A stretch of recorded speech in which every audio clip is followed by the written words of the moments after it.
Fl-aħħar sena u nofs 22 persuna b'diżabilità tħarġu fl-isports tar-rugby. Dan hu parti minn proġett tal-Aġenzija Support u The Brain Foundation li qed joffri taħriġ mill-kowċ tat-tim tar-rugby tal-Kavallieri. Il-Ministru Giulia Farrugia Portelli qalet li din hija storja ta' suċċess għal dan il-qasam.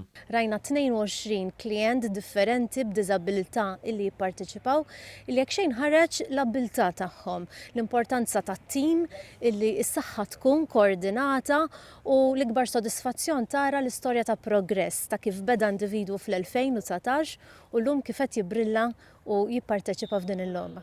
Is-Segretarju Parlamentari Clifton Grima qal li l-qasam tal-volontarjatu permezz tal-isport daw il-persuni qed jitalmu aktar abilitajiet. Din naraw kif għaqda volontarja li taħdem f'dan is-settur tal-isport tar-rugby permezz tal-isport qiegħda toħroġ lil ħutna Maltin u Mawċin minn ġodjar tagħhom iġibhom ġewwa faċilitajiet sportivi u hemmhekk jitalmu numru ta' ħiliet li propju jistgħu jiġu akkwiżiti permezz ta' dan l-aspett. Il-kap eżekuttiv tal-Aġenzija Support, Ruċi Berras, qalet li dan mhux biss jippromovi l-inklużjoni, iżda jkompli juri li kulħadd għandu jemmen fil-kontribut tal-persuni b'diżabilità u fid-drittijiet tagħhom għall partiċipazzjoni sħiħa.